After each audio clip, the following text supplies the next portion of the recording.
B J ಪಿಯ ಕಾಲದಲ್ಲಿ ಹಗರಣಗಳಾದಂಥ ತನಿಖೆ ಮಾಡಿ FIR ಮಾಡಬೇಕು. ಸಿದ್ದರಾಮಯ್ಯನವರೇ, ನೀವೇನು ಮರೆತು ಬಿಡ್ತೀರಾ? ಹೇಗೆ ನಿಮಗೇನು ಮರ್ವ ಅಥವಾ ಸುಮ್ಮನೆ ಮರ್ವ? ನಿಮಗೆ 3667 ಎಕರೆ ಭೂಮಿಯನ್ನು ಬಳ್ಳಾರಿಯಲ್ಲಿ ಜಿಂದಾಲ್ಗೆ ಕೊಡಬೇಕು ಅಂತಂಥೇಳಿ ಯಡಿಯೂರಪ್ಪನವರು ತಮ್ಮ ಸರ್ಕಾರದಲ್ಲಿ ರೆಸೊಲ್ಯೂಷನ್ ಮಾಡಿದಾಗ ನಾನು BJPಯವನೇ ಆದರೂ ಕೂಡ ಅದನ್ನು ವಿರೋಧ ಮಾಡಿದೆ.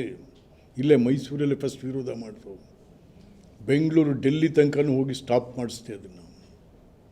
ನೀವೇನು ಮಾಡಿದ್ರೆ ಸ್ಟಾಪ್ ಮಾಡಿಸಿದ್ದನ್ನು ನೀವು ಅದನ್ನು ಯಡಿಯೂರಪ್ಪನವ್ರು ಸುಮ್ಮನೆ ಯಡಿಯೂರಪ್ಪನವ್ರ ಕಾಲದಲ್ಲಿ ಆಗಿದ್ದು ನಾವು ಕೊಡ್ತಾಯಿದ್ವಿ ಜಾರಿಗೆ. ಯಾವ ಸೀಮೆ ಇದ್ರಿ ಯಡಿಯೂರಪ್ಪನವ್ರ ಕಾಲದಲ್ಲಿ? ನೀವು ಅದನ್ನು ಮತ್ಯಾವ ಸೀಮೆ ನಿಕ್ಕತ್ತೀರಿ? ಯಡಿಯೂರಪ್ಪನವ್ರು ಮಾಡಿಬಿಟ್ಟಿದ್ರಂತೆ, ಅದಕ್ಕೆ ನಾವು ಜೈ ಅಂತೀವಿ ಅಂತ. ಮತ್ತು ನಿಮ್ಮದೇನು ಸರ್ಕಾರನೋ ಅಥವಾ ಈ ಶಾಡೋ ಆಫ್ BJPನೋ? ನೀವು are you the shadow of BJP? ನೀವು ಒಂದು ಕಮಿಟಿ ಬೇರೆ. ಹಾಗಾದ್ರೆ ಯಾರ ಮೇಲೆ FIR ಹಾಕಬೇಕು? ಸಿದ್ದರಾಮಯ್ಯನ ಮೇಲೆ FIR ಹಾಕಬೇಕೋ ಅಥವಾ ಯಡಿಯೂರಪ್ಪನ ಮೇಲೆ FIR? The people of Karnataka must decide this, ಯಾರ ಮೇಲೆ FIR ಹಾಕಬೇಕು ಅಂತ. ಏನು ಜನ ದಡ್ರು ಅಂದ್ಕೊಂಬಿಟ್ರು ಸಿದ್ದರಾಮಯ್ಯ.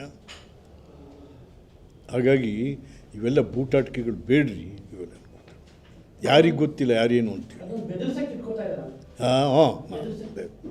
ಆಮೇಲೆ ಯಾರು ಬೆದರ್ತಾರೆ ಸ್ವಾಮಿಲಿ? ಈಗ ಕಳ್ಳರ ಸಂತೆಯಲ್ಲಿ ಯಾವ ಕಳ್ಳ ಯಾರಿಗೆ ಹೆದರ್ತಾನೆ ಕಥೆಯಲ್ಲ. ನಾನು ಹೆಚ್ಚು ಹೇಳಕ್ಕೆ ಹೋಗಲ್ಲ. ಸಿದ್ದರಾಮಯ್ಯನವರು ನಿಜ ಕೆಲಸಗಾರ ಎಲ್ಲ ಇದ್ದರು. ಈ ನಾಡಿನ ದುಃಖಿತರ ಧ್ವನಿಯಾಗಿದ್ದರು ಅವರು. ಸಿದ್ದರಾಮಯ್ಯ ಫಸ್ಟ್ ಟರ್ಮ್ ತನಕ ಈ ನಾಡಿನ ದುಃಖಿತರ ಧ್ವನಿಯಾಗಿದ್ದರು. 2ನೇ ಟರ್ಮ್ ಬರ್ತಿದ್ದಂಗೆ ನೀವು ಭ್ರಷ್ಟರ ಧ್ವನಿಯಾಗಿದ್ದೀರಾ.